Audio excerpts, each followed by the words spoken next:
Here is the Crescendo Music Education Podcast, episode number 100!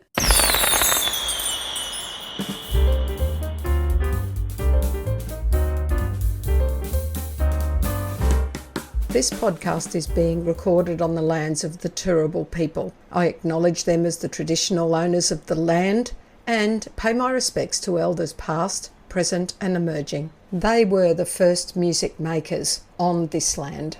Hi, welcome to the Crescendo Music Education Podcast. I'm Deb Bryden and I have hijacked the microphone for this 100th episode. Tables have turned. I'm going to interview Debbie O'Shea. So first of all, I welcome Debbie to your own podcast. Deb, thank you so much for having me. It's an absolute pleasure. So I'm going to begin by starting with people's bio. So I'm going to read your bio. Debbie O'Shea is an eternal optimist who loves a good pun. An enthusiastic, highly qualified and experienced music teacher who believes every child needs music education. She's passionate about supporting, connecting and inspiring other music educators through her work in the classroom, her business Crescendo Music Education, and also through professional associations. She's someone who loves presenting at workshops and webinars and thrives on collaboration. Debbie is a lifelong learner who will continue to learn and grow till she drops dead. She's a nationally accredited, highly accomplished teacher who is in love with her husband and 2 adult sons. Debbie, is there anything you'd like to add to that bio? Oh, I think that pretty much sums it up, Deb. How does it feel having your own words coming back at you, Debbie? This feels just a little odd, but fabulous. But fabulous. I can't believe it's episode 100. It's very exciting. It has to be celebrated. Debbie, I'd like to start by asking you for what you are most grateful, both professionally and personally. Here's the gratitude question. It's so important to be grateful. Okay, I have to start with my family, of course. I have to. I could not do most of what I've done in my life without them. They're central. So I have to start with them. And then the list of people after that is massive because my whole journey, professionally and personally, but I'll just talk professionally for a minute. My whole journey professionally is about the people that I've met and what I've learnt from them and the direction they have sent me. So it's right from Pam Burton, who was my lecturer at Kelvin Grove Teachers College, as it was then, not even a university, who did the co-di bit of the music major in my primary. And I went, oh, what is this? What is this magic that actually makes music logical and understandable? And, oh, I do like this. And she must have seen that spark and said, Debbie, would you like to be the student representative on the Kodai Queensland committee? Yes, please. And from then on, it's just meeting amazing people, Judy Johnson, Anne Comiskey, just the people that I've got to meet and work with. I am grateful for every single one of them and everything I've learnt from them, right up to modern day people like the amazing interviewer for this episode, Deb Bryden.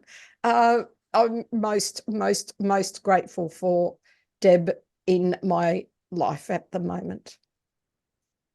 Nice to be the modern era. So our podcast is all about your podcast. So the first question I have for you is, how long did you want to make a podcast before it actually happened? Years and years and years. I was going to try to work out how many years, but a lot of years. A lot. I remember Katie Argyle now, starting her podcast and me going, that's what I want to do. I need to do that. And the urge became stronger and stronger because I thought I do lots of self-reflection. I think all good educators do heaps of self-reflection. Actually, I'm going to just change that. All good human beings do lots of self-reflection. That's in my opinion. So I thought, what am I good at? Okay, I'm good at connecting with people and networking, and I thrive on those sort of connections and networks. So that's, I think, one of my strengths. And another strength is I talk a lot. So it's to me, podcasting was a bit of a no-brainer, really. Someone that likes connecting with people and talk. I thought, but podcasting, it was made for me. And I was so into listening to it, listening to podcast after podcast in my areas of passion and interest. And I thought, I want that to be me. Then I go through hold on, listen to my voice. It's a very ordinary, very Australian accent. Who's going to want to listen to that? You know, I went through all of that stuff. But the more podcasts I listened to, the more I realized, hold on, these podcasts are just, that's who this person is. It doesn't make them better. It doesn't make them worse. I'm listening to one from England and there's this British accent. And I, as Popeye would say, I am what I am. And so why not? Fair enough. What do you think has been the most surprising thing about podcasting? It shouldn't be surprising, but I was surprised at the additional connections that it made. Like I knew it would be amazing to speak to people because I knew I wanted to do quite a few guest episodes. I wanted solo episodes, but I knew I wanted to do the guest thing. And I knew it would be great to talk to people, and especially people I know and respect or people I'd heard about and just literally cold called, because some of them I literally just found them on Facebook and went, okay, I'll give you an example. Bill Henry, Mr. Henry's Music World. I didn't know Bill, right? But I liked his video clips. Simple as that. So I found him. I Facebooked him. Facebook message. Hi, I'm Debbie. I have this little podcast. I'd love to interview you. Sure. He's a delightful man. So I hadn't thought of the podcast connecting me with even more amazing people. And you know this, Deb, very well, because you talk to me sometimes after I've had a bit of a record of one or two. It gets me so excited. I will finish a podcast episode and I'll just want to run around screaming, saying, that was so fun.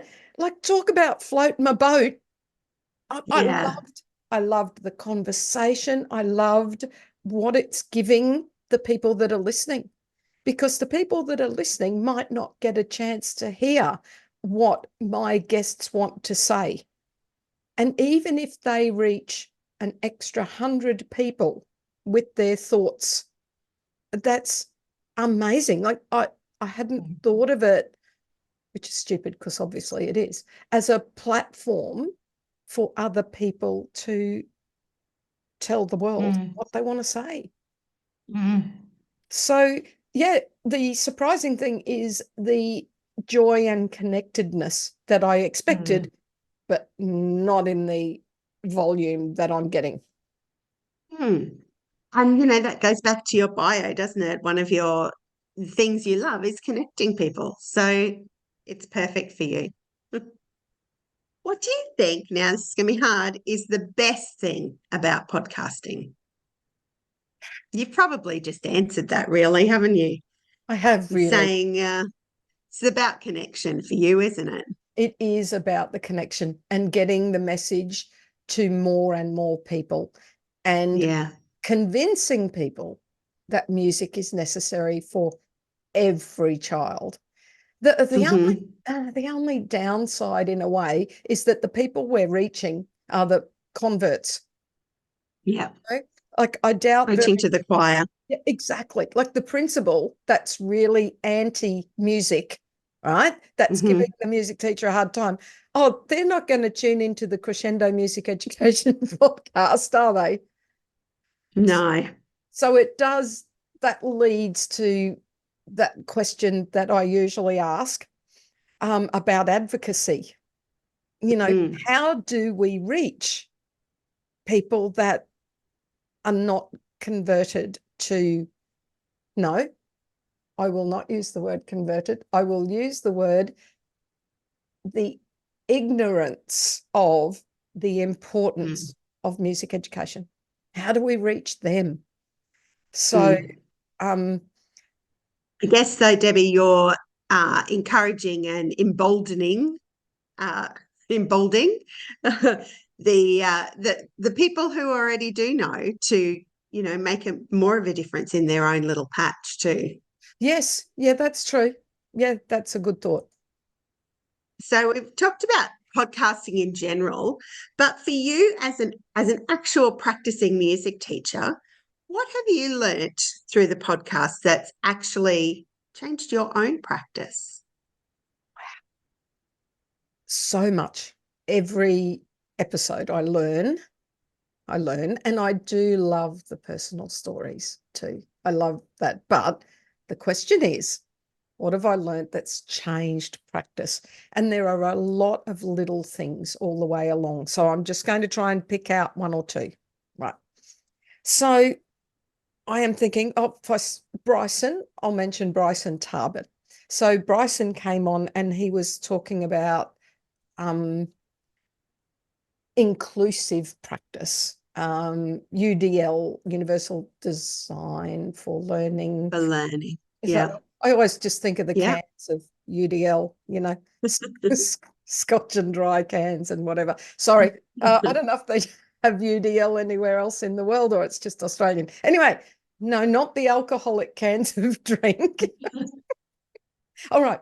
But when Bryson was talking about the importance of moving and having, you know, which most of us, it's just good pedagogical practice to have periods of relaxation and concentration. Most of us know that. You know, you wouldn't have your 4-year-olds sitting there trying to focus for half an hour. Well, you wouldn't if you tried it once, you wouldn't try it again. But one of the things he talked about was different zones within the room. And I don't have a big room, but I thought, yes, because where I sit with the computer and the screen there and the whiteboard's right next to it, and I couldn't reconfigure. So when we're on the whiteboard and when we're on the screen, it's pretty much the same zone. But when I'm reading a book, singing a book, whatever, the book focus, I'm often in that same place. And I thought, okay, what could I do? Where could I do it? And I just set up a music stand and I have a sign hanging on it saying music book of the week. And I have the book on the music stand. So that reminds me to try and finish in time to get to the book, and a chair. And I've just got that over in a different part of the room. So when it's time, so we just get up and we move to there. So it actually is for no other purpose but that break, that little wriggle movement. It's literally a movement break. Whereas I thought more of movement breaks as let's do a dance, let's do an action song, which it is, of course, that's a movement break. But after talking to Bryson, I thought, well, yes, a movement break can actually be just go and sit over in that bit of the room.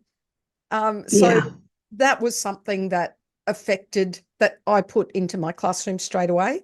I did love, it's not exactly changed my practice, but it's helping me and the way I'm looking at when I work with my instrumental teachers. So the chat with Peter Boonshaft was pretty fabulous when he talked about how his learning in Kodai philosophy really impacted his pedagogy in instrumental instruction, and how we're all music teachers, and it's just good practice across the board is good practice. And I think that's helped in the way that I work with my instrumental teachers. And I also have tried to put into practice some of the things that Wendy Rolls talked about, vocal care and young people's voices. But literally everybody that I speak to, doesn't necessarily drastically change my practice, but it helps me reflect upon my practice. And maybe reminds you of some things or reaffirms some things you're doing as well. So that's what you've learnt for the classroom. This is a big question. What have you learnt about podcasting? Well, one, I couldn't do it without Jen. Hi, Jen, my podcast editor. Look, the actual podcasting recording bit, love it, great. And with today's technology, not ridiculously difficult. It's all the other stuff that I think, well, actually, I know I wouldn't have got to. But I work full time. So I think it's a simple thing to do, is to create podcasts. It's getting it, all of the systems to get it up on the platform, to get it out there, the editing, the adding of all of the tracks, look, if I had to do it myself, I just couldn't fit it in. And I think that's one of the things that stopped me for so long. But I was so desperate to do it, I just had to outsource everything else. I make the little picture icons myself. I do what I can, but basically I outsource the rest. So it's an odd thing to say it's so simple to do, but it's all of that other follow-up stuff. It's a chore. It's repetitive. It's a bit of drudgery, which the actual recording bit isn't, but the rest of it is. So I guess I'm pleased I pay someone else to do that. But one day I'll have to actually make some money. But at the moment, the podcast cost me lots of money, but I really think it's worth doing. Well, that leads us to your next question, the Simon Sinek question of what is your why for podcasts, which we have touched on, but, let's bring it down. What is your big why for podcasting? The big why is, and I think that we got to Simon Sinek everything. We got to get back to the why. And it's why I was so determined to keep going until it actually happened. I think a lot of it comes down to the isolation of our profession. And so many music teachers are so alone and feel so alone. And it's so easy to feel unsupported in your school when you're the only one. And if you don't have a supportive administration, and we know of Australian situations where music teachers have been literally bullied out of their position. I mean, and you're so alone. No one understands what you do. So I wanted to help people see that their job is really, really, really, really, really important, and to stay connected to people that believe in them. So I think it's that isolation, and I'm really desperate to help and support other teachers, because that then is, this is going to sound a little big, sorry, but I believe it, that then is actually influencing our world. It's rolling out to the children who are our future. Like, it's sounding like a song, isn't it?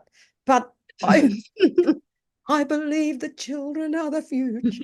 Okay, but it is literally rolling out to the children through the teachers. we're literally changing the world through the next generation. Yeah. And I So believe then, yeah. What is your dream for your podcast then? You've already fulfilled your dream of years and years of actually getting it going and making 100 episodes. That's incredible. So where to from here? What's your dream? well, to keep going. To keep going. 200. Yes, I think I can. I think I can. There's still lots of people to talk to. There's lots of solo episodes I want to do as well. I have recently gone into more little series to help shape things a little bit. So I guess I'll keep going in that way. I do ultimately, I would like my business to also expand, which will mean the podcast could either have a second podcast. Oh my goodness. Okay. I can't believe I actually said that out loud. Whoa, too big a dream, Debbie. No, Pull it in. no, but it would be, I'd really like to expand to include, you said dream. All right, so it's a dream. All right. Doesn't have to be realistic. To include carers and general teachers and carers and parents, rather than I do not want this to change. I believe there is a real need for music education support and podcasts, and that's what this is and will continue to be. But I just feel a pull to cover even more of the world. Well, domination. um, okay, well, Debbie, would like to end the podcast with, well, almost end, with some nuggets of fabulous. You're asking people for their nuggets of fabulous all the time. And I know you have millions of nuggets of fabulous. Can you drill down to a couple for us today? I will try. Gee, it was hard. I I'm I hereby apologize to all my previous guests for making you drill down to your nuggets because it's really hard. Okay. All right. Number one has to be work with a buddy, intentional collaboration. Yes, I'm looking at my number one IC girl. Hey, Deb. But the difference it makes is massive. And I think that everyone listening should try it. Not necessarily in the depth that Deb and I are, really. You don't need to talk every day and have some massive nationwide projects happening. You don't have to go that far. Just pick something you really want to do that you haven't got around to doing. Find someone that you resonate with in some way and work on that little task. And it may grow from there, or all it may do is achieve that one little task. So that's number one, work with a buddy. Number two, batching.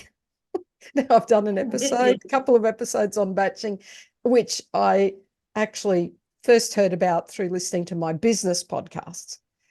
But the more you batch, the easier it is. So for what I mean by batching, in case you've not come across that before, is it enables you to get into the flow. You just choose one thing you're working on and you work on that. For example, you're planning rhythm activities. Now, instead of just going, okay, what will I do with grade 2 to practice tar, TT, and rest this week? And then you're on your grade 3 lesson plans. Oh, well, we've learned ticker now. So what can I do to practice those known concepts? I wonder, could I do it through a song this week? Should we derive a rhythm? Should we do some dictation? Should we? Okay, so then we're on to grade 4. Grade 4. Now, what will I do? We've just learnt compound. Maybe mine haven't yet, but okay.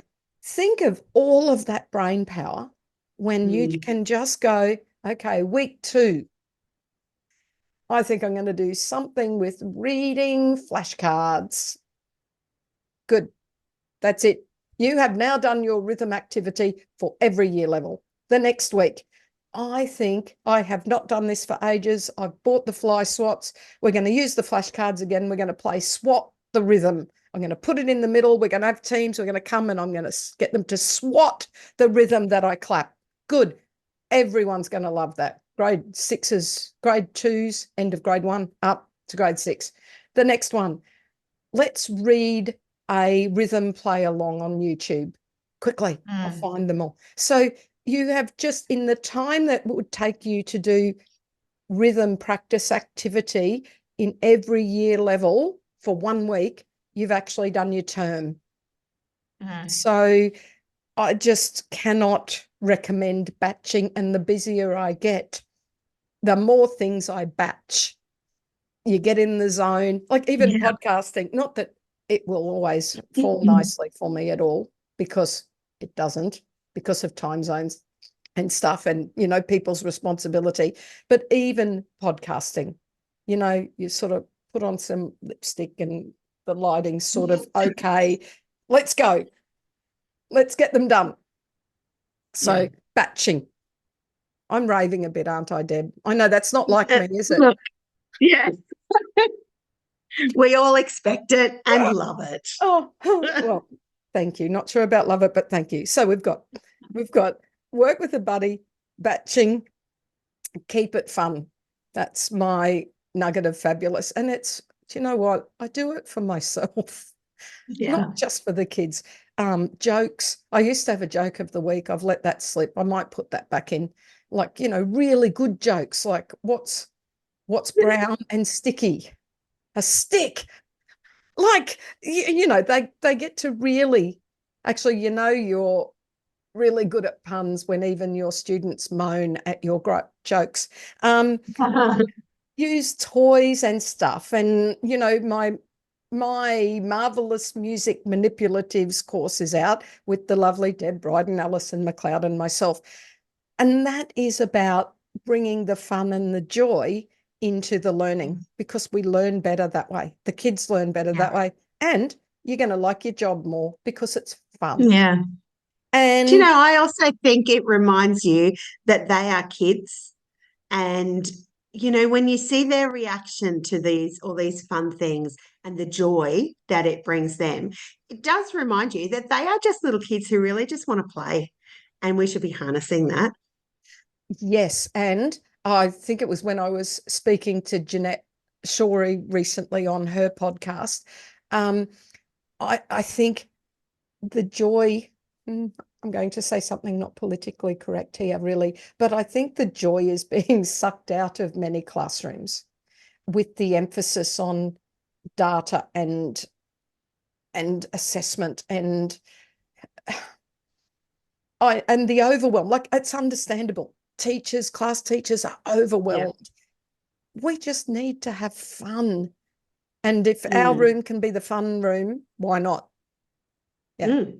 So have fun. And I do have one more. I've kept it to 4. What I wanted to do was give everyone my favorite repertoire, books or songs, you know, song collections or games. And then I thought, but really my best advice, my nugget of fabulous, is to make sure that you network and you go to professional development.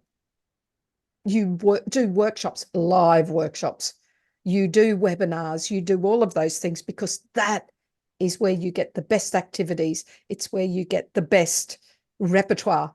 Or do things like the Marvelous Music Manipulatives course. Good idea. Great idea. Cart's closed for this year, though. You'll have to wait till it's relaunched. So that's where you learn the best songs and games. That's where you speak to someone like Deb Bryden, who goes, oh, I was with my grade 3s and we played Lavender's Blue and it was so much fun, and the game's from Lucinda Gagan and it's in this book. And you go, okay, she loved it. It worked. I'll give it a try. So I think I wanted to give people my favorite books, songs, blah, blah, blah. But my advice is go to workshops, join committees, get involved, and you will never, never, never be short of excellent repertoire and teaching ideas. Mm. Mm. You know, Debbie, I think I could have almost guessed, and many of your listeners could have almost guessed what your nuggets of fabulous are. And that's not to say that you're predictable, but it just shows um, how true you are to your values and your own why. That you know that's your thing, and you believe it, and you're passionate about it. So that's cool. Um, Debbie, I'm going to give you a chance to get on your soapbox. Now, you don't often get on a soapbox. I think Debbie lives on a soapbox. Yes, I carry it round but, with me under my arm. but you can have a moment to get on your soapbox. Go for it. I think you might have just been on it already in the nuggets of fabulous, but one more opportunity for a soapbox. Oh, I don't know, Deb. I haven't actually thought what I was going to say on this bit. Okay, so I have to let me give it some thought. Because I think I've been, like you said, I've been on my soapbox the whole time. I think I'm going to say to all of my listeners that I would like everybody who hears this to somehow communicate with their world, however they can, the importance of music education for everyone, but we're focusing on children here because that's where we're working. The importance of music education for every child. And I could say for every child every week, couldn't I? That would link into our campaign pretty good nicely. slogan. Oh, nice slogan. No wonder who thought of that one. Music for every child every week. So my soapbox is that everybody should get on their soapbox as often as possible at their concerts, in their newsletters, to affect people when they meet a politician, shake their hand. Hello, thank you for the new hall. Oh, did you know that our students have music, blah, blah, blah, blah. Get in people's ears and spread the word, because it's got to come from us, the people who work with the children and see the difference. We've just got to sell ourselves. We can't just go, I know I'm doing a really good thing for these children. My work will speak for itself. In a way it does, but not enough. Not enough. You can't sit back and let your work speak for itself. You've got to start getting loud about it. So yeah, on my soapbox, get loud about the importance of music education. Love it. Debbie, thank you for your commitment, your passion, your drive, and your can-do attitude, for getting these podcasts going and for connecting all of us, your listeners, with so many fabulous people. And, you know, I listened to you for some of those years when you were wanting to do a podcast. And, you know, sometimes I'm the black hat person, and I just look at how much you're already doing and think, Debbie, please don't add another thing in. Don't do podcasts, just relax. But I'm really glad that you did, and I can see how much it floats your boat as well. So thank you from all of us, your listeners. And thanks everyone for listening. Oh, Bye. thank you so much for having me, Deb. You're welcome. As we know, laughter relieves stress. Don't lose sight of the funny side of life. Gee, this is episode 100. I better make it a good joke. Ooh, which one should I go for? I told my suitcase I wasn't going on holidays this year. Now I'm dealing with emotional baggage. That's so terrible. I'm going to give you a second joke to celebrate my 100th episode. Mind you, I think there are people that would say, if I really want to celebrate the 100th episode, I'd skip the joke. But no, you get two. Okay, here's the second joke. Are you ready? I think we should ban pre-shredded cheese. Let's make Australia great again.